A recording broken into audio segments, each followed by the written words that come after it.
Hey, what goes great with Liberty, guys? Alcohol. But what's second best? Coffee. You nailed it. We got a brand new Morning Roar line of coffee through Anarco Coffee, which you can find at lionsofliberty.com/coffee. But even better, if you're a Pride member at the $10 level or up, you get 15% off every order. That's on top of all the other great content you get. Conspiracy Corners, Degenerate Gamblers, Do Nothing Man episodes. And not only that, but you'll also get access to the Legion of Liberty Doom. So join today at patreon.com/Lions of Liberty. Welcome to Electric Libertyland, here on the Lions of Liberty podcast, your weekly shot of culture, comedy, and liberty with your host, Brian McWilliams. Apologies, guys. I'm holding my phone because I did write very special climate-based comedy just for you. So yeah, I am a libertarian, which makes me instantly the least popular person in this room. I acknowledge that right off the bat. Just know for a fact, everything you voted for last election, I voted against. So feel the hate. I will say this. I'm not a climate denier in any way, shape, or form. You know, a lot of people might think that about libertarians. Not true. But there's things that I have issues with. You know, I don't like the cult mentality that a lot of the climate change does put into people without any of the benefits of the cult, like the group sex or the cachet of guns. You know, it's like these cultists, these climate cultists can't even fuck because condoms aren't biodegradable. Did you know that? And for people like me that might be interested in just, you know, cuddling up to some climate cutie, you know, maybe have a chance at a little intercourse, why bother? Because she's not going to be into it. And the last thing I need is some rough hand job into a very, very brown and crunchy biodegradable paper towel at the end of the night.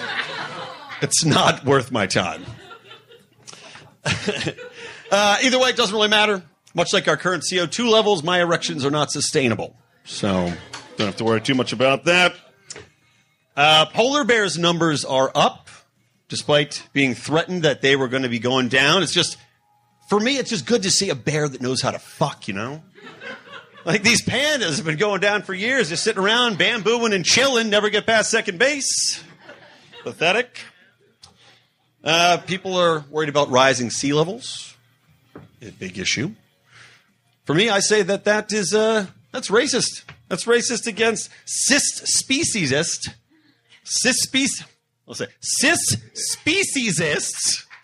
who hate the idea of mermaids using our land-based bathrooms. You had to ride with me on that joke and know what the hell a cis-speciesist would even mean. 3 people out there that got that. Here's a question for you. Which are more accurate? Climate models or Tinder profile pictures? You know? How about, by the way, I credit to you guys. I'm surprised you're laughing at these jokes. I thought I was going to be getting booed and have organic fruit thrown at me. Climate scientists and ISIS have a lot in common. Anytime something goes wrong, they always rush to claim it. Also, not a big fan of the straw ban they've got going in California. That's one where, never to mention that's based off like a 6th grader's paper, the whole stats thing. I don't need to get into that until we get in our discussion. But the biggest problem I have is I'm so sick of every one of my bills being covered in cocaine and blood. Bring back straws. Not a big cocaine crowd here. All right. Just save that for the closer. All right. I like AOC's Alexandria Ocasio-Cortez. She's got the Green New Deal coming out. Which, you know, there might be some things you like, there might be some things you don't like. But attacking America's hamburgers, that's going to start you a civil war. Guaranteed. You want to see this nation turn against each other, you're going to have an army of artery-clogged fatties going against iron-deficient vegans in a very, a battle of very short bursts of activity. No going upstairs allowed. No steep inclines, only no Bunker Hill. No one can get up the hill. Toby, I could barely see him get across the parking lot trying to get out of his Prius earlier. Just celery, not clog. Anyway, moving on. Last joke. I'm going to end on this. I go fast and hard. Prodigy's lead singer, Keith Flint, died today. Yeah, rest in peace. But the good news is, that's already a win for you environmentalists, right? Climate nuts 1, fire starters 0. Guess you got to know Prodigy is. Should have saved that one for the middle. All right, guys. Thanks a lot. Brian McWilliams. Hey, everybody. Welcome to Electric Libertyland, episode number 120. I mean, you can find all the show notes at lionsofliberty.com/ELL120. Now, that was a impromptu comedy set. You know, I wrote some jokes especially for a podcast I was on for the guest today, podcast and live show called Up Close and Political. So wanted to give you a little taste of that before I bring him in. By the way, happy tax day. What was your favorite tax that the government uses your money for? Is it wars? Is it education? Otherwise known as indoctrination? All I know is it's still theft. Yeah, now without further ado, my guest. All right, so as mentioned, I do have a special guest today. He is a guy I've known for a while in the comedy scene. I'm very fond of him, and he's got his own podcast and also live show that I was on. He was gracious enough to have me on that. It is the one and the only Toby Muresianu. I think I said that right. Did I mess it up again? But anyway, hold on. Muresianu. Muresianu. It's like the name is one of a kind, if nothing else. It really is. But, you know, so the show you had me on was Up Close and Political. And it was really interesting. You know, let's talk a little bit about that at the top of it, because before we get into some of the topics I want to get into with you today, you know, one of the reasons I wanted to have you on for a while now, and I appreciate you having me on your program and your show, was that, you know, I know so many people in Los Angeles and so many people that are left-leaning, which you are left-leaning, but I'll let you identify your own politics in a moment. But one of the things I really appreciated is looking at your social media and reading a lot of the stuff you post on Facebook. You know, a lot of them be longer posts, but they're very well thought out. And I find that a lot of the time they're very fair. You know, it's not just taking it one political bent and running with it with your fingers in your ears type of thing like we see so often and is so prevalent in Los Angeles and probably the world at large. So, you know, give me a little bit of insight into where you feel your politics do land, and then tell us all a little bit about the podcast and the show that you do and why that came about and the goals of it. Oh, great. So politically, if I had to put a label on myself, I'd say I'm a moderate. I used to be a centrist, voted for a third party in 2012, I believe. Which guy? Which one? Which person? Jill Stein? Ron Paul? Gary Johnson. All right. Did really well. He got third. Yeah. So, right in there. But you couldn't go back on the Gary train last time? No. So he burned once. So now I'm more center left. Like I used to be like, I'm a centrist, you know, moderate. And now like I do find Trump to just be appallingly stupid. And as a result, it's just hard for me to try to find a middle ground. But I still, and so, you know, I guess identify as a Democrat, and you know, I can't have too many qualms about that. But I guess I'm not closed-minded. There's you know, Republicans who I respect in my personal life and have in my family, and who I would consider supporting if they you know, were running. But at this moment in time, the level of, you know, know-nothingism that is celebrated by the Trump administration is just really infuriates me. I do find that it's like, you know, I mean, the Trump administration is definitely its own beast. And, you know, as someone who's I've so distanced myself from both of the main political parties at this point, and I just find them both so upsetting, and I thought they have way too much in common. I now am at the point where I essentially just laugh, and I'm greatly enjoying everything that the Trump administration does from an ironic perspective. But, you know, it seems like on both sides of the aisle, you know, Trump, he'll make these grand pronouncements that we know are based in nothing having to do with reality. And he is often cited as being a liar, which is definitely true, without a doubt is true. But I always laugh because, you know, at what point did we actually believe that presidents ever told us the truth? I mean, the whole point of the press secretary is simply to lie to people. So I laugh at that. But then I also, you know, you nailed it, kind of like this know-nothingism. And I feel like on both sides, the extreme aspects. Now, Trump, of course, is the president, but, you know, you've got like we just did the panel on the new Green Deal, and you've got AOC out there, and half the things that she says are kind of the same line of you shake your head because none of it makes sense that what she's saying. and it's easily debunked, but yet they say it with such authoritative confidence. Like AOC and Trump, I feel like almost are one and the same token, just different sides of a coin in a lot of ways. So I do find that there is a strain of, know nothingism, if you want to call it that, anti-intellectualism on the left, which rubs me the wrong way. I guess that's my core sort of fealty as a political person is I try to be humble about what I know.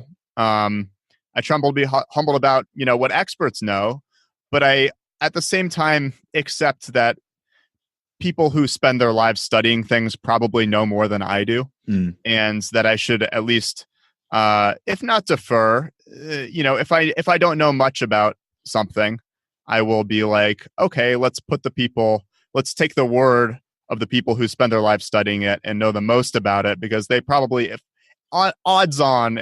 you are a betting person, have a better idea than I do. Yeah. And what I see on the left is similar to what I see in the sort of Trumpist right, which is this vilification of experts as just being part and parcel of the system, or this, condescending elite, which we can be. No, I mean, there are, it's not like a perfect tribe or anything like that. But like this selective vilification of expertise when they say things you don't want to hear. Right. And I see that in AOC when she says, well, we don't have to balance our budget. We'll just, they don't pay for stuff, so we won't pay for stuff. Right. Yeah. And, yeah. Let's use new money theory, and that'll just take care of all of the world's issues. Yeah. Yeah. Big amount of money equals big amount of money. So I'm just going to spend a big amount of money because they spend big amount of money. Yep. And that all balances out, and it's like, no. Or like, the, identity politics angle of it of, well, I don't care if you studied statistics. I am a woman, so I'm going to tell you what the wage gap is. You know what I mean? My personal story and my personal, how I identify and how I see the world cannot be assaulted from a white man or any other person. Yeah, no, exactly right. And actually, you nailed it. I mean, the wage gap is an interesting example of that, because I did a lot of research into it, trying to find the latest, and even the Pew Research I was looking at, and they had done kind of one of the famous studies back in the day. Even they are at the point now where they're kind of agreeing that, look, we've gotten to the point now where the choices that people make seem to be the only explanation for the existing gap, which I think is down to something like 7 or 11 cents for the newest generation of women coming out. So, but like you said, it's something where it's a rallying cry people take up all the time, and so often on both sides, and from the libertarian perspective as well, anything that challenges one's worldview seems to be rejected outright because of people's egoism, and it's just people tie themselves so closely to their political beliefs, where anything that challenges that is an assault on themselves and how they view themselves. Like basically, their self-esteem is assaulted if you dare to attack them from any point of view, from statistically or from any other point that might disprove what they've been thinking, because it kind of shatters their worldview and shatters the ego, and we can't have that as people. Yeah. Totally. Yeah. Everything is very personal. And so tell me a little bit about the show then that you're trying to do, because your show, well, not that you're trying to do, that you do, because your show is a combination live show, which is interesting because you've got people that definitely are not necessarily going to agree. When I was on the panel, it was myself, another comedian, and two experts that were definitely left leaning. But I saw on other shows you've had other conservative voices on there, and you do a good job of balancing it and striving for rational discussion. So what inspired you to create Up Close and Political, and where do you see it going from here? So it came out of a show called Unsafe Space, which I ran for a couple of years with my partner at the time, Lou Perez.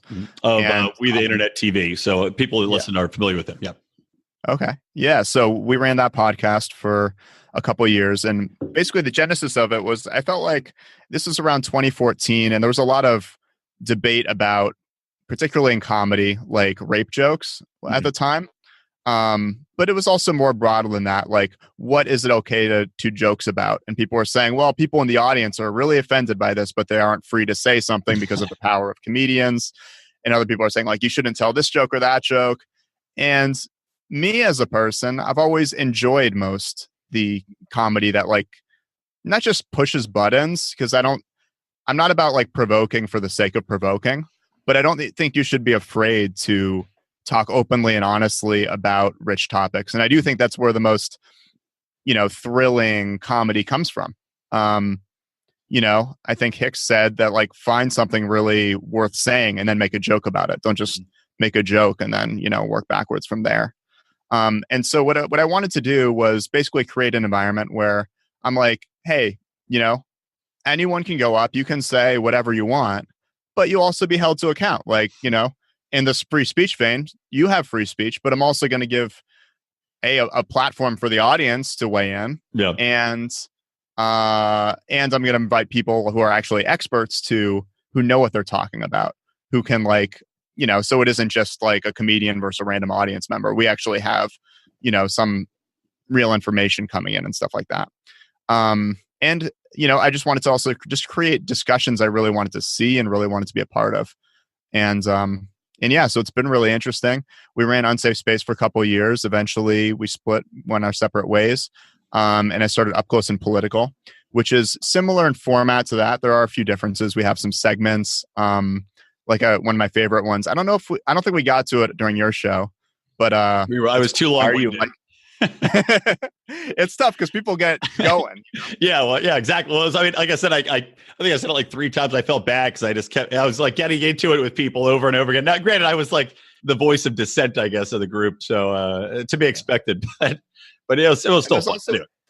Yeah, and there's also an element, and I think you got to play this role when you were here a little bit, but a conservative or a libertarian is enough of a rarity in Los Angeles, at least an open one, that's often people like in the audience will be like, I just want to ask this to a person who's not liberal. Like, what do you think about this? Like, how do you justify that or whatnot? And there were definitely a couple of those in the Q&A portion. And it was fun. I was, the guy came up to me after the show and was like, was that okay? And I was like, of course. Yeah. I'm happy to answer anything, man. This is what it's for. So yeah, it's great.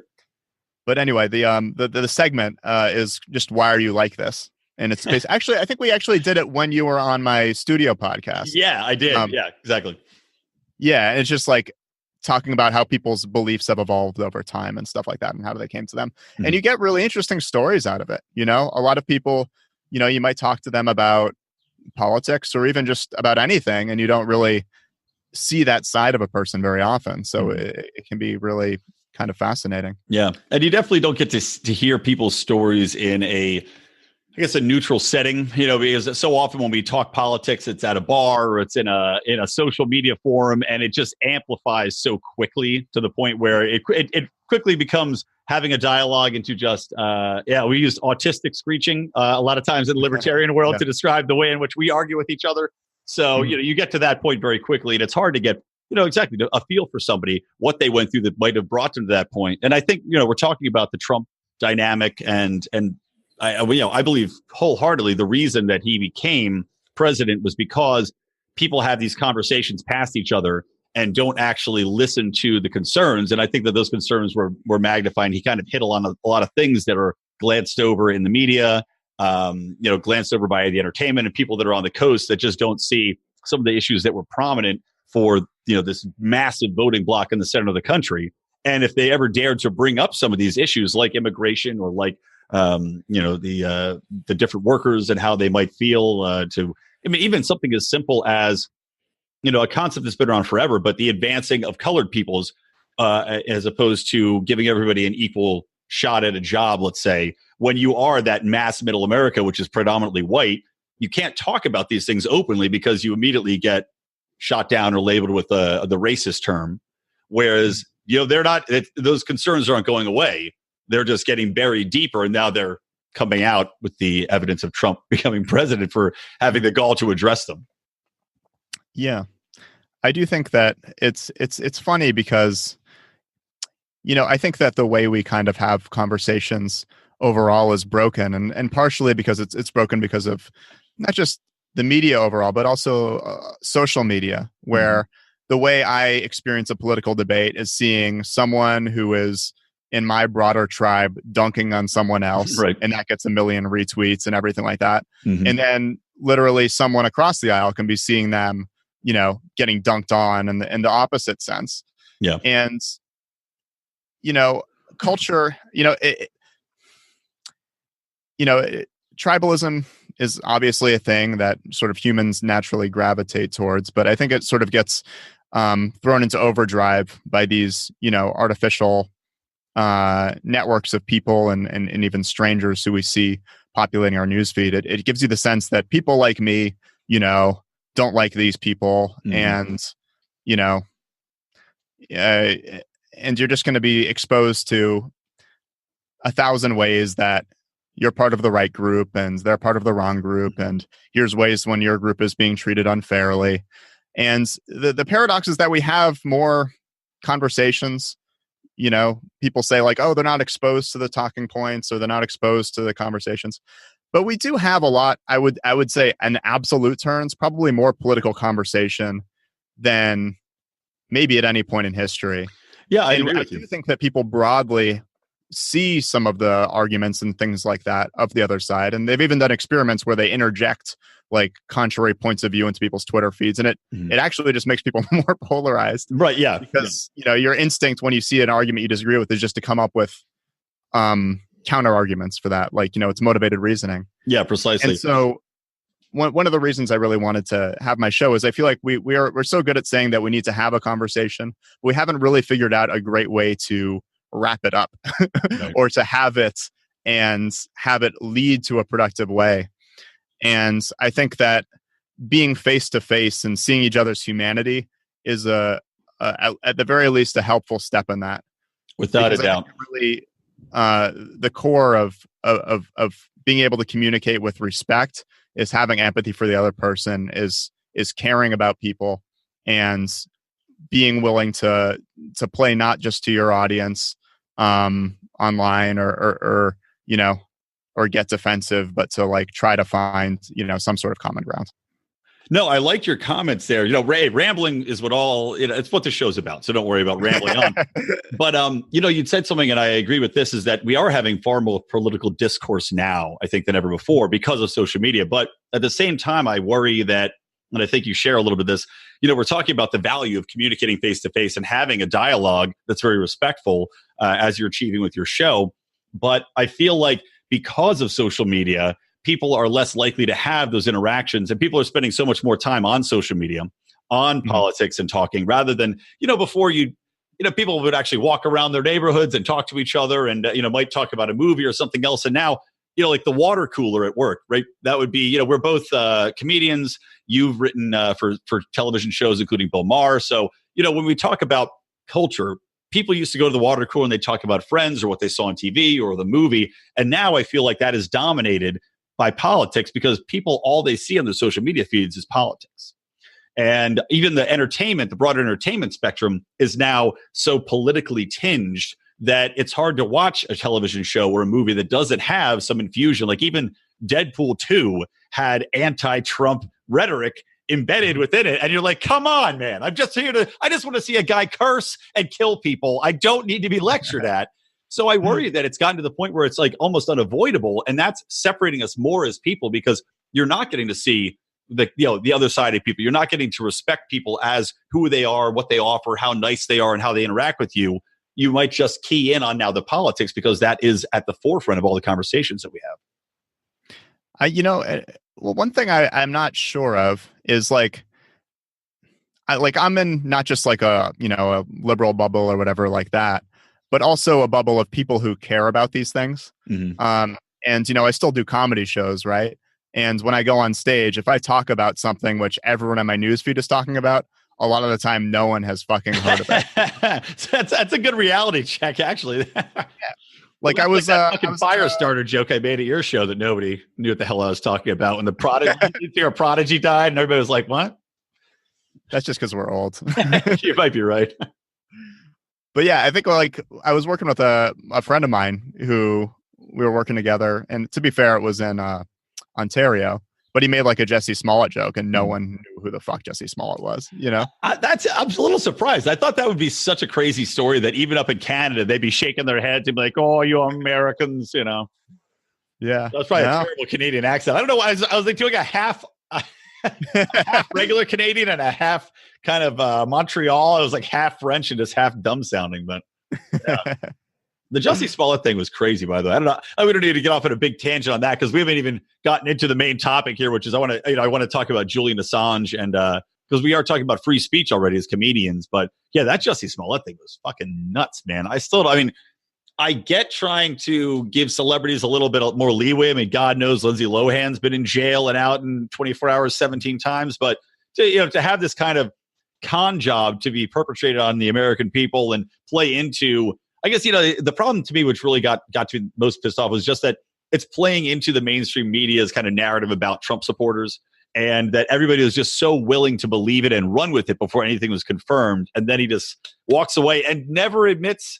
Now, granted, we don't have any evidence because the case is closed, but never admits any wrongdoing and still insists that he was accosted by these men that put a noose around his neck when we've got the two Nigerian guys like on camera buying the noose and like they basically confessed. It's mind boggling to me. Yeah. I mean, it's really disappointing to me. I mean, for a number of reasons. One is that he would do it is like really beyond the pale. And it was interesting to see people's reaction when it first came out, when like, it's like, oh, this is horrible. But then like I was seeing people in my newsfeed being like, how dare this news site say it's an alleged hate crime? You know, you need to believe him, like, how dare they? And then like, and a lot of the details from the beginning didn't really add up. Exactly. Right. It was just so odd. And you're just like, okay, you were what in the subway and it was freezing and two guys in the notoriously white power Chicago are coming up in the middle of the street and throw it. It was so over the top ridiculous. And recognizing you from Empire and like the most ridiculous aspect of all. Yeah. I mean, but at the same time, like, I think, it's a reaction to, after all these mass shootings, there's some, wackadoos who are like, oh, it's a false flag. Yeah. And you want to say it's fringe, but that's a large percentage of people now who are like, just straight up believe that Sandy Hook didn't happen and then going out and harassing people because of it, which is like horrifying. And so you never want to believe something like that could be faked or, made up, but, people do. And one thing I just, keep in mind is that no matter what tribe you are in, there's some people who are just fucking crazy, man. They're crazy enough to commit crimes and they're crazy enough to make them up.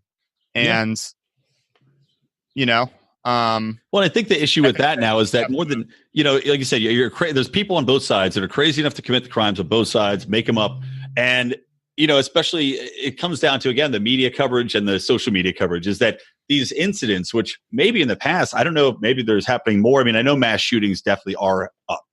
That's a fact. But I also blame to a large extent social media for that and media coverage for that, because it's giving these people a platform. And this will kind of segue into our freedom of speech conversation right after I take this commercial break. We don't rise to the level of our expectations, we fall to the level of our training. Those epic words from Archilochus can sum up your ability to succeed or fail in business. I want to recommend Conversation Mat Time to our listeners as a way to hone your one-on-one conversation skills in a role-playing session that can help take you to the next level. During 25-minute sessions, you'll work through the best way to approach that raise, that interview, or that relationship with a practiced professional that will provide the confidence and experience you need to get paid what you're worth or take that interpersonal risk you've never been able to conquer. Just like in jiu-jitsu, the difference between a novice and a black belt is mat time. Train to win.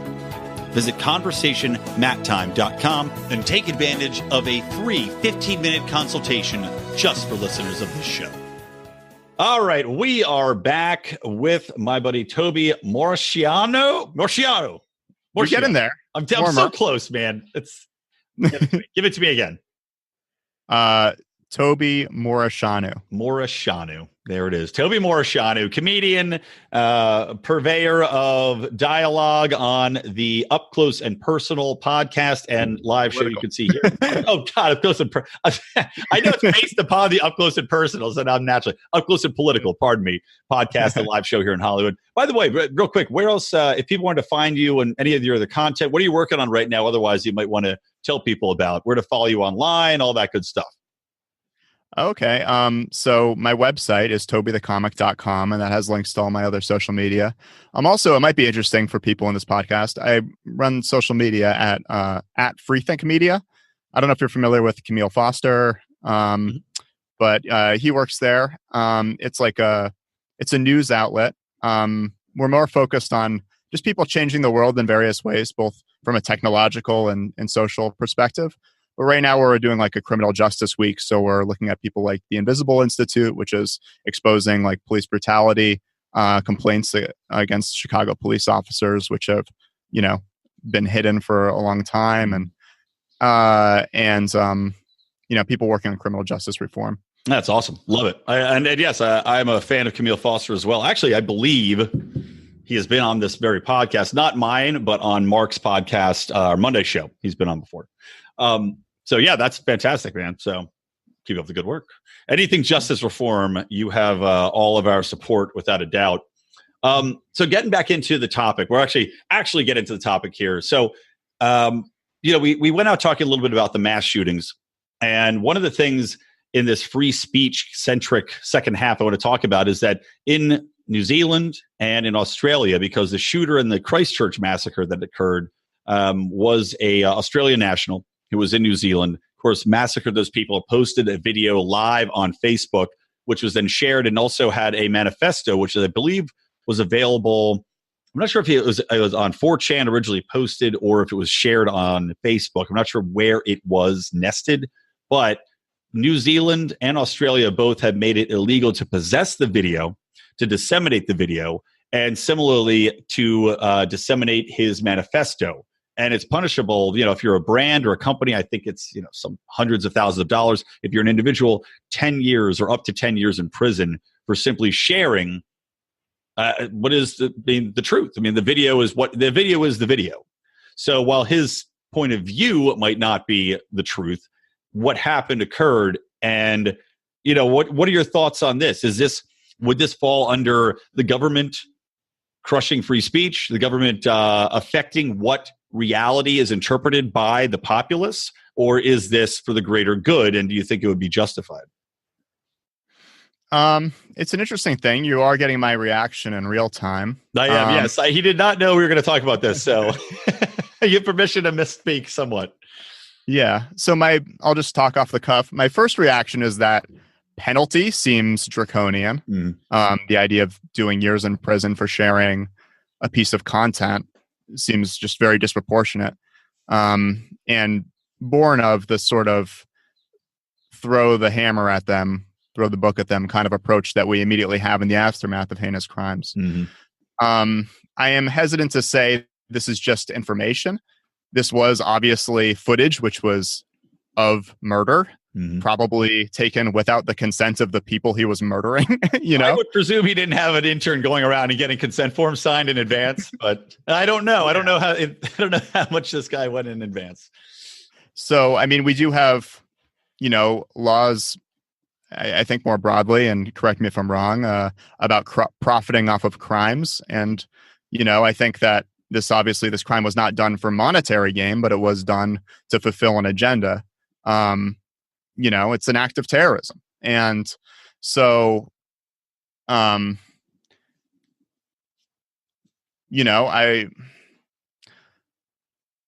am like, I can see you're torn. And I do also, I've been on 4chan and I see people lauding this guy. Yeah.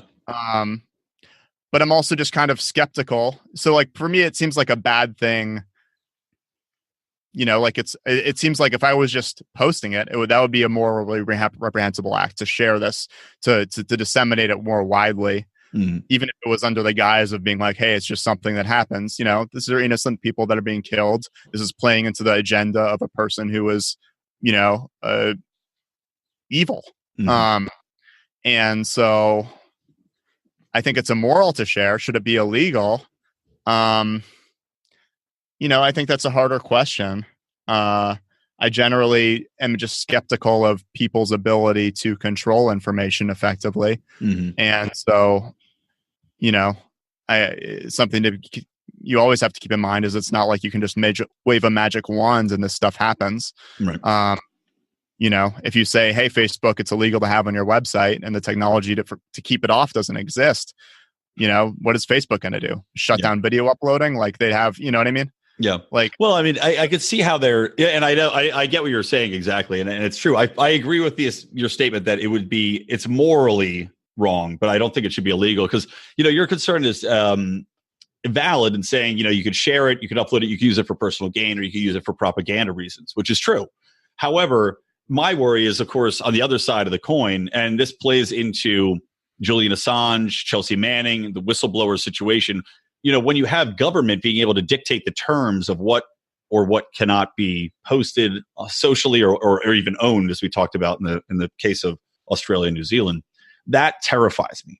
Especially as we do get into an era of deep fakes and these videos where who knows what's going on. It's kind of like to lighten the conversation somewhat.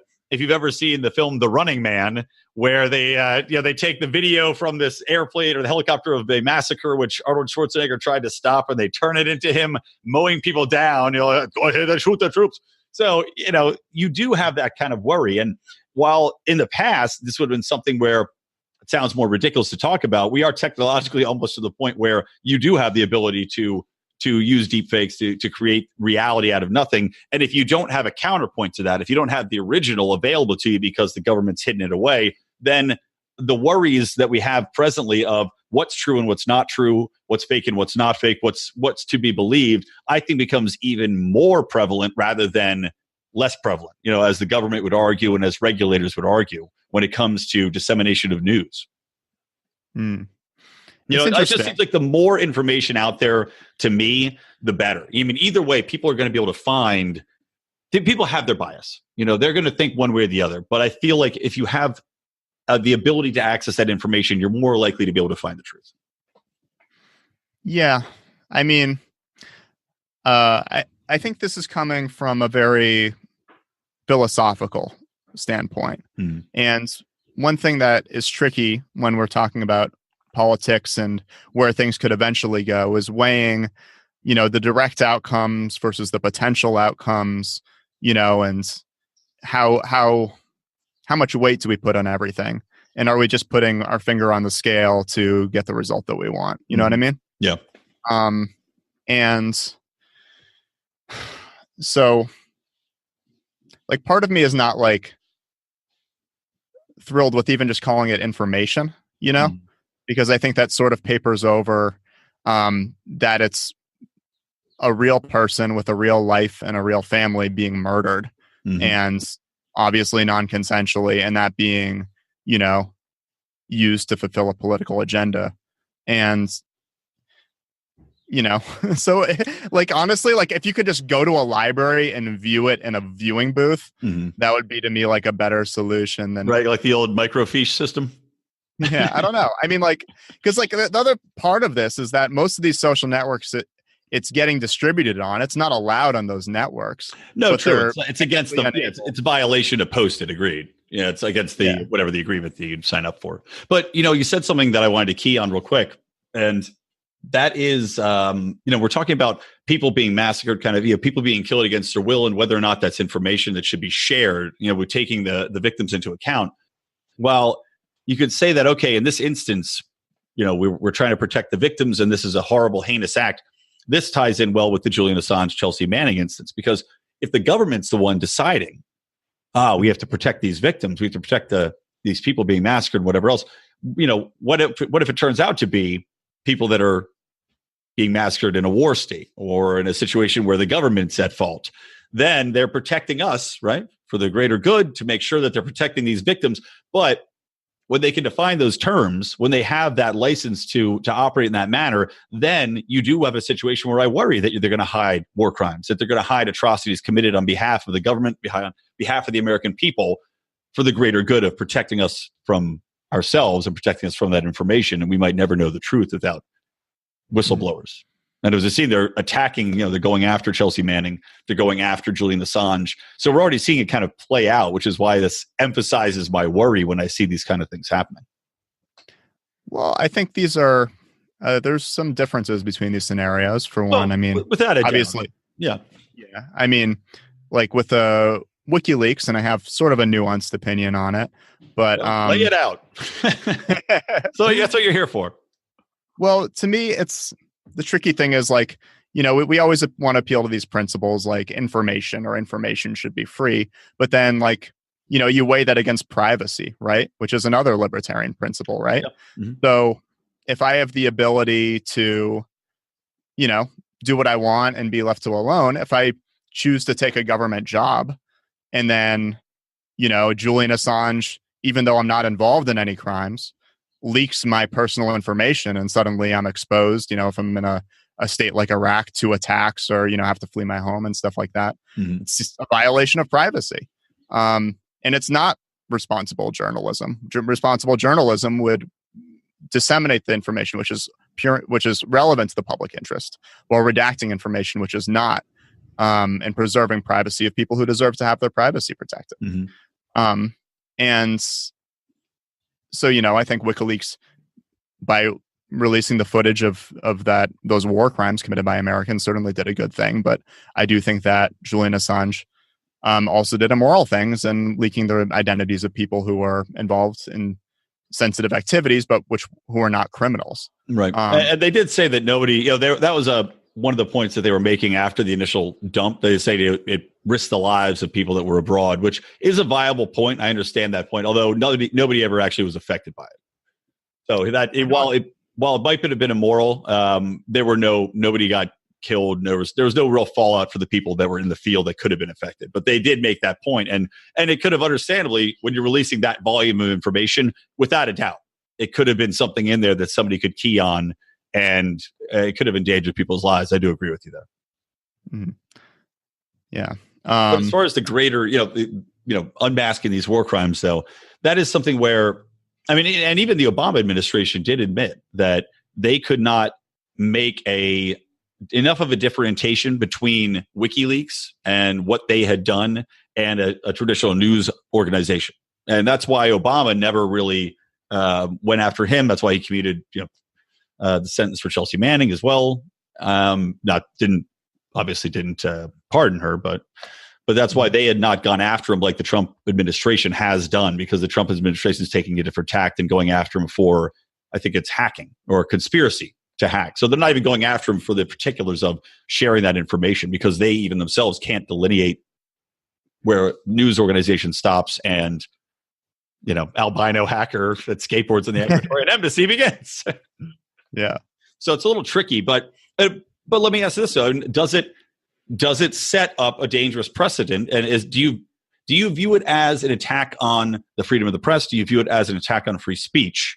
What they've done with Chelsea Manning, what they've done with Julian Assange. Where do you fall on this? So I'm not as intimately familiar with these cases, truth be told. With Assange, I think that as someone who has sublet to people who are shitty, I can empathize with the Ecuadorian position. Right. I get it. You're not taking care of your pets. You don't shower enough. Like, this is speaking to my core experience. Yeah. And also, no problem with them leaking that information about his hygiene. Not true. Hey, quid pro quo.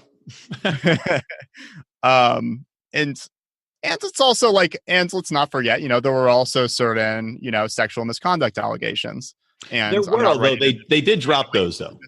Yeah, they did. They did. The prosecutors dropped them because they didn't have enough to prosecute them. They couldn't get a case together. So they actually ended up dropping those in the end. Is that true? I thought I'd heard something about them, like, potentially pursuing them now that he was no longer in, custody.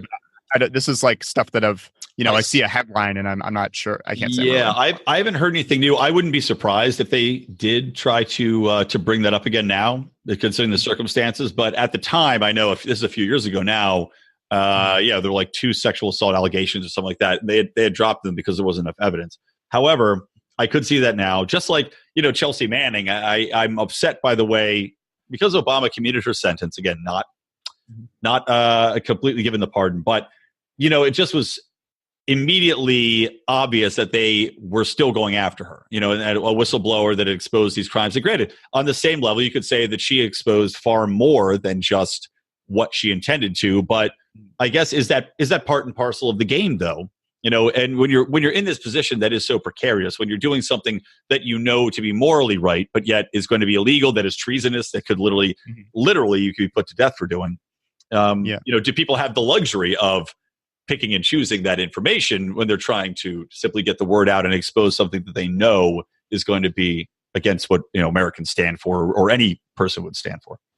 I mean, I think he had the option to. I mean, when he released a lot of his information, he released it in partnership with news organizations, like The Guardian and stuff like that. And I believe even at the time they were critical that he wasn't redacting more, and he could have worked with them to, I'm sure with a trove of this magnitude, he could have worked with them, and it wouldn't even have just been trusting one of them. He could have worked with multiple ones. To help him go through and redact stuff. I mean, it's so. I mean, I do think that he acted not just illegally but immorally, and in this context of not redacting stuff. I also think he acted immorally when he did stuff like, tell Trump not to cede the presidency if he lost the election. Like those Twitter. That's also. You could, I guess, because of his position, you could say, well, maybe he has a certain inside knowledge he's hinting at, although he never, formally said it. He also has hinted that Seth Rich was the person that gave all the Democratic National Committee emails to him, who of course ended up with bullets in the back of his head. So, I don't know if you can take everything Julian Assange says at face value if it's not directly delivered to you. And I actually might believe that theory. But I mean, but at the same time, all journalists, they all have their biases, So a lot of these people, is he any different from any of these people that are out on Twitter? The people that were calling for the Covington kids to be doxxed and that people should beat them in the streets. Is that any different from Julian Assange saying, hey, you might not want to be the president? I would also say that is immoral. I mean, you can't just say like someone else did something bad. I mean, multiple people can do multiple immoral things from multiple angles.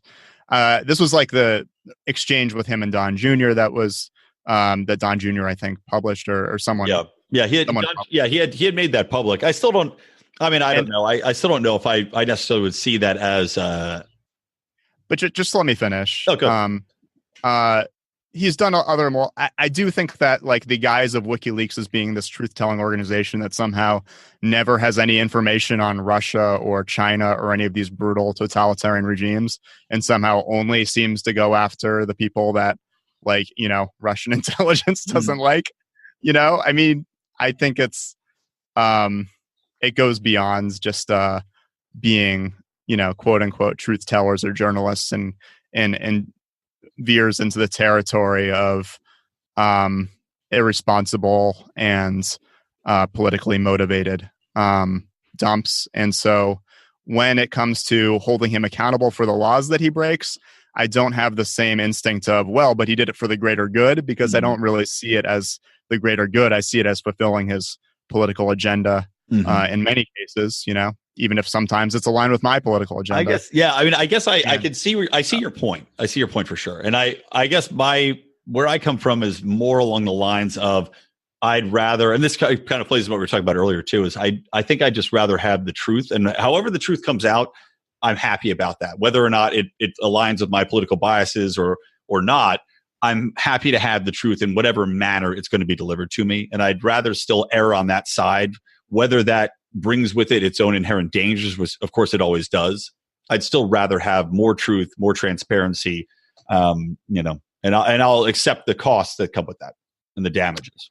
Well, I guess I also like having a lot of information. I am hesitant towards embracing partial truths. When, okay, we're going to give you the truth about the Democrats' dirty laundry, but not the Republicans.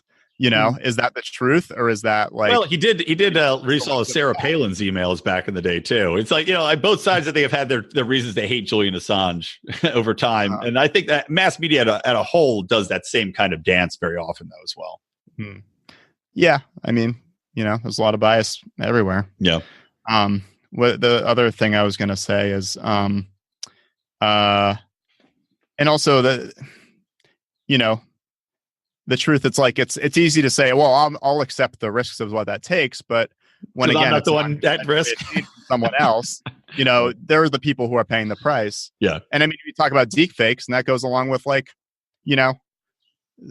hacked nudes, for example. Yeah. Do I have the right to know what Scarlett Johansson's ass looks like? It is the truth. I believe her nickname for her ass is the truth, actually. Empirically. I believe it. No, that's true. There's enough content I think both of us have put out where if anybody wanted to make a deep fake of me saying the most atrocious things, even the ones I didn't say, it'd be very simple to do. One thing let's wrap it up on. I was going to talk about the Pulitzers, but we've talked too long. So instead, there was one topic I sent through to you that I hope you get a chance to look at, and I was just reading about it today. But there's this anti-Israel or boycott. What's the middle one? Boycott, divest, and sanction Israel, right? And this is by Palestinian activists that are looking to non-violently protest the situation in Gaza and the West Bank. And I was really appalled to see a story because I see there's a lot of states, number one, that are saying that it is illegal to boycott Israel in this manner, which I just it makes no sense to me. And then also now we're seeing the United States say that a man who is at the head of this movement to the Israel BDS movement, he is no longer allowed to come in the country, despite the fact that he's in good standing. He was supposed to speak at Harvard. So, what are your thoughts on this? Is this too far? What's that? He had valid travel papers, right? Yeah, I mean, is this literally our government trying to arrest free speech in the name of protecting an ally who? A lot of people are very split on Israel. I myself am very split on Israel in the way that I think about the people versus the actions of the state there. So, I mean, where do you fall on this? Is this, again, beyond the pale, as you said earlier, or is this something where you could see it being a useful tool in the right circumstances? What, the BDS movement or the the arresting the man? Well, both. Give your take on both. I don't think they arrested him. I think they blocked him from entry. Yeah, correct. Well, I was just saying arresting free speech. I was saying in a broader sense. Yeah, no, I think this certainly falls in for me the category of like, I may not agree with what you have to say, but you have a right to say it. Yeah. I am not that it doesn't even matter that I'm Jewish for what it's worth. I've been to Israel. I have some ties there, I've not a supporter of the BDS movement, but I 100% believe people have the right to be supporters of it. And, I mean, the idea of blocking someone from entering the quote unquote land of the free because he believes something the administration doesn't like about a different country is insane to me. Yeah, it's not like he's running any sort of actions that even have any relevance towards America in the way that we operate. Yeah. Really, it's just is. And it's nonviolent. It's not like he's even crossing that bridge. It's a means of literal nonviolence, boycotting. To fulfill a political aim. It's completely legitimate to advocate for that. Well, even if, I might not advocate it for it myself. And so I was kind of dismayed. The whole politics with America and Israel is really kind of crazy and befuddling to me, honestly. It's one of those things where, like I said, I've met many Israelis. I love them as a people and, I've had clients and obviously many, many, many Jewish friends here. But the actions of the state I find to be really worrisome. And as you said, the relationship between America and Israel, I find worrying. Just because for me, it reinforces the military-industrial complex here, because we do so many transactions militarily with Israel. But like you were saying, it's something where they're using America. Like one of the reasons they said they didn't want to let him in was because he was at the head of this organization, which they said could be like a conduit for terrorism. And that's where really, for me, it just kind of drives me over the edge. Not only is it an attack on the free speech, and as you said, a nonviolent movement, but also it's like this language they've invented under the guise of the war on terror. And we use it across the globe now, in Africa and Israel, everywhere, to say, well, this is a potential terrorist organization. And that's, I guess, the reason they can justify squashing free speech and not letting this man in and doing all these different horrible, atrocious actions around the globe, because, the boogeyman is out there now. And we just keep reinvesting in this boogeyman over and over again to the point where, we're ceding more and more freedoms at home. Yeah. It's like saying, well, your ears could get cancer. So let's cut them off, Right. Yeah. I mean, it's just this amorphous language they keep inventing, and it's just, there's no end to it, Yeah. And I think, and I have friends who have, been active in organizations like CARE, for example, the Council for American Islamic Relations, and, just doing charity stuff, comedy shows, like community events, totally normal stuff. But there's conspiracy theories on the internet. Oh, because, well, the head of CARE knows this person who's bad because they said this thing about Farrakhan, Yeah. So it becomes this game of hopscotch where if we can connect you to someone who we've decided we don't like, then we don't like you. Right. Then you're dangerous. And then your organization is dangerous. Right. It's like Kevin Bacon, but, with people who aren't allowed to eat bacon. Exactly, man. No, exactly right. All right. Well, I want to wrap it up here. We've talked a good hour. I appreciate it. Honestly, I'm really glad it's been too long since I wanted to have you on for a very long time. So I'm glad we finally got you on. And where, you already told people they can find you at freethinkmedia.com. Do you want to give them your Twitter so they can follow you on Twitter as well? Yeah, it's at Toby, however you pronounce my last name. Toby, I'll spell it out for you. Yeah, exactly. Muresianu. I know I got to get a stage name or something. And I'll link to it in the show notes page, guys, which you can find at lionsofliberty.com/ELL120. So I'll put Freethink Media there. I'll put your website and I'll put your Twitter feed. So people can just click to there. It's everything. It's the buffet of Toby. And you can all come and have a bite. So great having you on, man. Thank you so much. And keep going with Up Close and Political. Keep going with everything you're working on. You are one of the good minds, I will say, both comedically and politically, and always a wonderful conversation. All right. Take care. My pleasure. Thank you so much for having me. All right, man. So that will wrap it up for this episode. A big thanks again to Toby Muresianu. And as mentioned, I will link to all of his content at the show notes, lionsofliberty.com/ELL120. I was just joking at the end of the program after I stopped recording with him that I swear every time I have someone on that's not strictly libertarian, I get all sorts of shit from you guys. So knock it off. Learn how to have a conversation. Also, big apologies for a little bit of echo on my end during this. I still have not had a chance to put in some sound absorbers since we got the new floors in, since I was out of town last week at a trade show, as you know. So I'll work on that. Hopefully by the time next episode airs, I will have some echo absorbers. Otherwise, I'll have to change the name of this podcast to The Echoing Bastard with Brian McWilliams. Might be a little bit more appropriate anyhow. All right, guys, that's going to do it. From me, Brian McWilliams, from the Lions of Liberty, from Electric Libertyland. Always stay plugged into Liberty.